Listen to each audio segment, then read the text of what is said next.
Bismillah, alhamdulillah, wa salatu wa salam ala rasulillah. Assalamu alaikum wa rahmatullahi wa barakatuh. This is Brother Michael, and I want to talk today about Surat-Al-Asr. For us as human beings, we always have this kind of, most human beings, at least they're thinking people, they say, what am I here for? What's my purpose in life? And the beauty of Surat-Al-Asr is we get that purpose given to us by Allah subhanahu wa ta'ala, our creator, the one who has the right to give us that purpose. We get it in a nutshell.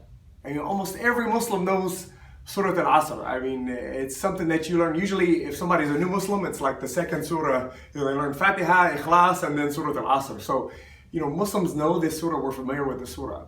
It's narrated that the Sahaba, whenever they were going to depart from each other, they would always recite the surah.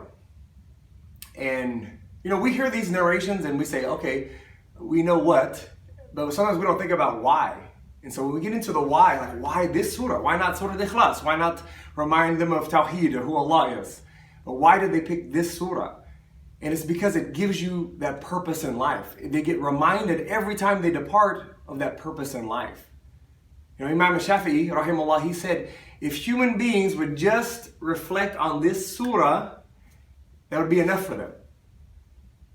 Allah begins the surah, He swears by time, Al-Asr, and then insana la fi khusr. He says, all human beings are lost. Right? They're all losers. Like they're, and he says they're in loss. Like they're just totally lost. Except إِلَّا الَّذِينَ آمَنُوا وَعَمِلُوا الصَّالِحَاتِ وَتَوَاصَوْا بِالْحَقِّ وَتَوَاصَوْا بِالصَّبْرِ. So he says, except, he gives the exception. He says, except for those who believe and do actions that match that belief, and then they call other people to the truth, and they call other people to be patient and persevere in striving for that calling people to the truth, and in believing and doing righteous deeds. And so we get this mission, and for us as Muslims, we have to remember that that's why we're here. Allah didn't put us here just to be another number.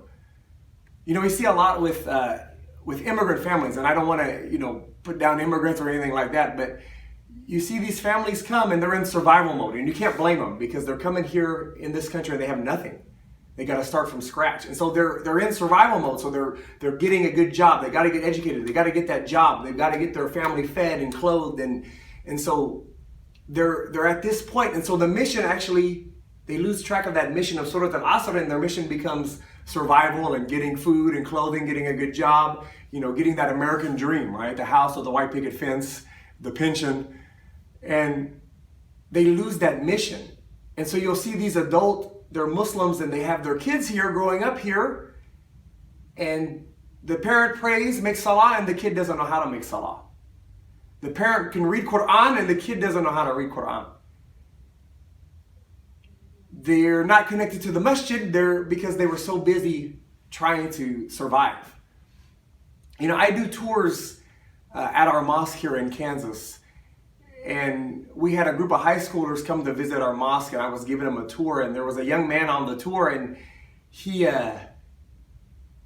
were inside the mosque, and he saw these carpets, the carpet inside the mosque, and he said, hey, my grandparents used to carry around a carpet like that. Do you know why they did that? And I thought, oh, subhanAllah, what happened? This is the grandson. It's not his ancestors. What happened? I thought, what happened between those grandparents and that kid to where he didn't even know what the rug was for?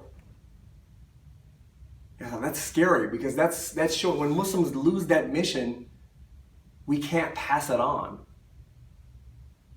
So I want us, my purpose in this, what I want to do is remind us that we have to remember our mission in life as Muslims, and we have to refocus ourselves and make sure that we don't lose sight of that mission. And so when you read Surah Al-Asr next time, remember this. Assalamu alaikum.